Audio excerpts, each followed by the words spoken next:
Hey guys, welcome to News and Reactions Part 6. It's going to be an interesting one. So last week I covered the Diddy incident, right? Well, there's some more news about it. So getting into it, this week Diddy is being sued by a model who claims she was assaulted by him. You know what I mean? So basically she's saying he did stuff to her.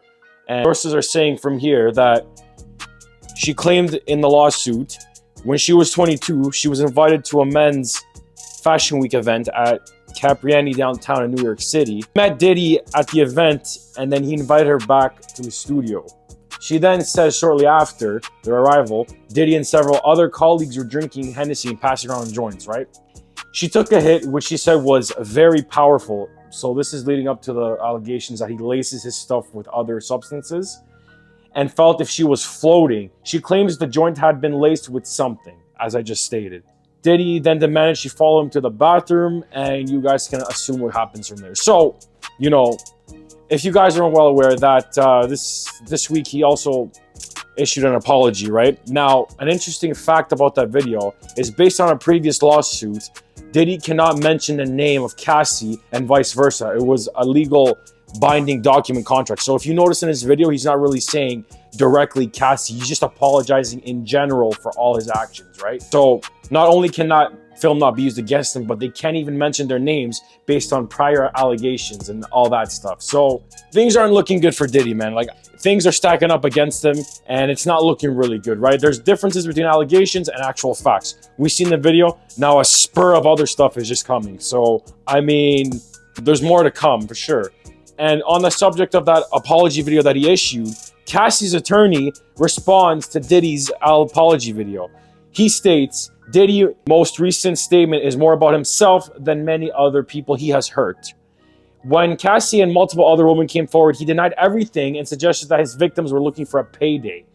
That he was only compelled to apologize once his repeated denials were proven false shows his pathetic desperation, and no one will be swayed by his disingenuous words. So, you know, typical Diddy trying to cover up, right? But the media stacked against him. Like, there's actual proof. You know, people aren't just making this stuff. There's actual proof that he's doing stuff, right? It got me thinking, what's really going on here, right? It's not good, man. Like, a lot of people were victimized because of him, and some people suffering mental problems. Like, it's not good, man.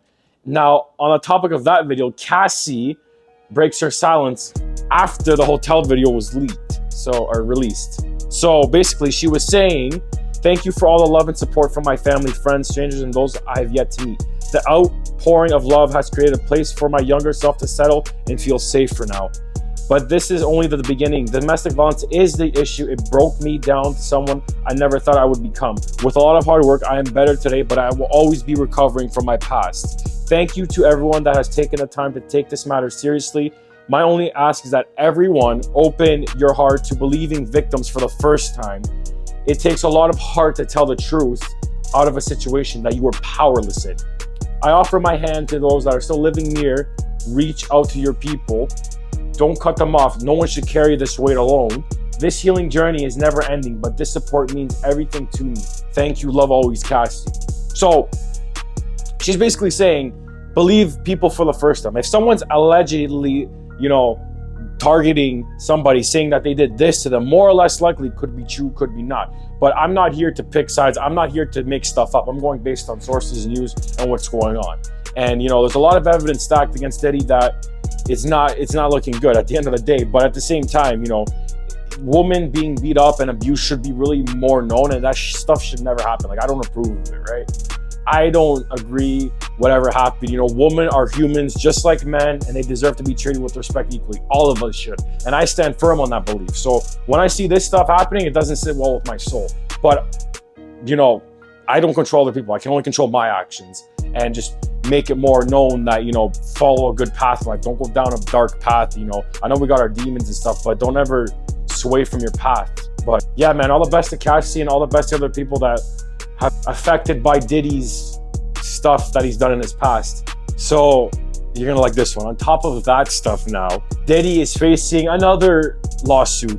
Now, this person goes by April Lampros, says she was a student at a fashion institute of technology. She says he offered to mentor her in the fashion industry. After April claims they met up in 1995 at a Soho bar where he piled her with alcohol. And then he brought her back to his room at the Millennium Hotel. In the docs, April says she started to feel ill and as if the walls were closing in on her. So Diddy most likely drugged her. As Diddy allegedly started to force himself on her, she says she was still conscious but unable to defend herself when he began touching her inappropriately. And now she's suing Diddy for all this stuff and attorney's fees and that. So on top of all that stuff I was saying, she's facing another lawsuit. And this is to this day. There might be more coming in the next week. I'm not too sure. But honestly, man, like this is crazy. I've never seen this much in the news. It's just completely insane. But with all that done with the Diddy news, got some more news to cover here from Tom Hanks on the Drake and Kendrick beef. He was saying in these text messages, holy cow, these are fighting words. So as you can see on screen here, all these text messages, somebody was texting him about the beef, and then he heard all the songs and he's like, whoa, what's all this fighting about? It's pretty funny, but you know, Tom Hanks is great, he's a good actor and stuff. But yeah, man, oh my goodness, he's just like, whoa, what is going on here? But yeah, as you can read in the messages, pause the video if you want to read them. But yeah, most likely he's just appalled, just like everybody else. So in other interesting news, a cheese addict spends $6K a week on rehab. So basically the story about this is a Manhattan law student's cheese addiction began during her junior year at NYU, leading her to binge on cheddar and Parmesan daily. She claims, I would literally just eat a block of cheese with my hands, said Adela Kojab. I'm saying that right. Her health deteriorated, peaking at 172 pounds and putting her risk for type 2 diabetes. To address her addiction, she is attending rehab, which she is spending $6K a week in a retreat in South Carolina, where she learned to manage her cravings. Now, but the good news about it now is she has slimmed down to 123 pounds, although she still enjoys lighter mozzarella. Source, NW Post. So now, I'm really happy about this. Now, in spite of all the Kendrick and Drake beef, Metro Boomin donated 100 grand in honor of his late mother. So his mother passed away, my condolences. And this is what he has to say about the matter.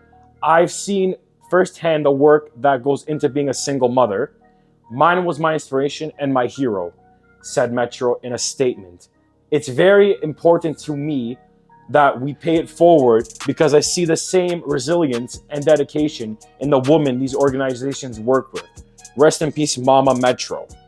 So his mother passed away and he learned firsthand based on what this was saying, and he's just donating to charity.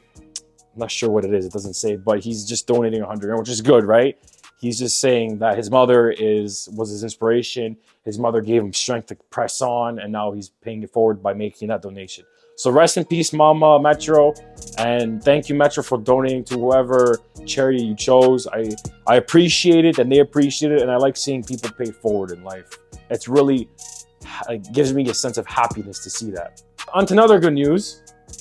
Eminem's daughter, Haley Jade Mathers, gets married, and she shares a dance with her dad, Eminem.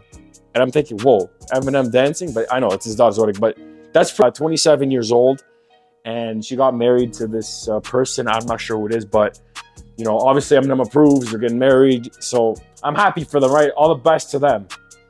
Now, out of all that stuff, let's get into a little bit of sneaker news, because we can't go on news and reactions without a little bit of sneaker news, because I love sneakers, right? So, for all you Yeezy fans out there, so May 27th, apparently, there is a huge restock of Yeezys. Now, there's a bunch of videos on YouTube. There's over 75 pairs, and I can't believe it. There's the Zebras, the Turtle Doves, the Pirate Blacks. There's just a plethora of Yeezys. A lot of Yeezys, right? And this is just coming after Adidas claims to just want a liquid last quarter coming up. But at the same time, I mean, this is it, man. Like, there might be no more Yeezys after this. Well, I mean, I can't predict the future, but who knows what's going to happen next. For sure, Kanye's not going to go back to Adidas because he's doing fine on his own. But I seen that Nike had it with Travis, so maybe they might do a one-time collab. I don't know. But they were really a big thing back then. I still got a couple pairs in the vault that I still have to review, but I just been doing a lot of stuff. Next one, earlier this week, the J Balvin Air Jordan 3 Rios dropped, and J Balvin got smart. So anyone who was a bot or just someone trying to get early access by unconventional means, he was charging them 25 grand. Yes, 25 grand. You had to literally enter a code to get them down to 260 US. So that equates to about 330 Canadian. Like, this guy was smart, because a lot of people are going to take these pairs and just eat them up and backdoor them, which I don't approve of, because that's been happening a lot lately. Look at the Nike X Futura drop that came out this week too. The same day they came out. Those are backdoored too, because you see all these resellers just posting pictures and flexing. Oh, I got all these pairs early access. Man, give us a chance to get a pair for retail. I mean, I'm not a suck, but come on, man. I get tired of paying resale too sometimes, right? But I like the shoe. What am I gonna do? So, but I just hope that one day you can actually go in the store and get a pair without paying it triple the amount. But I always take an L on these drops, so I'm used to paying resale. But I think one day I'll get a pair for retail. But I'm sure to make a video on that. To end this video off, Cool Kai has to pay Nike $1 million in a lawsuit. So based on the photo here, you guys can see on the side, he's modeling shoes after the Air Jordan. So similar to how Bape was copying the AF1s, Nike won that lawsuit. So basically, this guy's been making mad money just putting his own little tweak on the Air Jordan 1. And I still don't get why people even try to make similar shoes to Nike. They're gonna get caught and they're gonna get sued regardless. I don't know what you guys are trying to do, but I mean, cool. If you're just designing it as a product, it's one of one. You're gonna wear it. You're not gonna sell it. Okay, cool. Yeah, whatever. You can design that, but don't go designing something else's shoes that's been around for 4 years. You're gonna lose. That's just how it is. It's like me. I'm gonna make a sneaker that looks identical to the Jordan 1, and then I may make some sales, but then Nike's gonna find out. Then I'm gonna get hit with a lawsuit, and I don't want to pay $1 million. So I don't approve of people like ripping other people off, but we live in a time where nothing seems original anymore. We're all getting our ideas from somewhere. So he doesn't seem to care, because he went on Instagram to post a picture of a Maybach. So obviously he's making money. So he doesn't care. I'll just pay him $1 million and I'll be on my day. Well, guys, that wraps up this week's episode. If you stayed till the end of the video, I appreciate you. Thank you. I do this every week. I just gather a bunch of sneaker news, rap news, and just a bunch of other stuff, and I compile them into one just to show you guys, just to get you guys engaged and stuff. So if you like what you see, comment down below, subscribe and like. And if you want me to talk about anything or make a video, just leave a comment down below and I'll do it. You know, I'm here to post videos and make sure that you're watching my video to full enjoyment, so nothing is really boring. But anyways, guys, I appreciate you for being here. Thank you for all the support. I finally hit 100 subscribers, and I can't wait to keep growing with you guys and make a little family over here so we can all grow together and inspire each other. Anyways, guys, I am out. Thank you for tuning into my weekly show, and I'll see you guys in the next one. And don't forget to join my Discord group. Links are in the description below. Anyways, guys, I'm out of here. Later.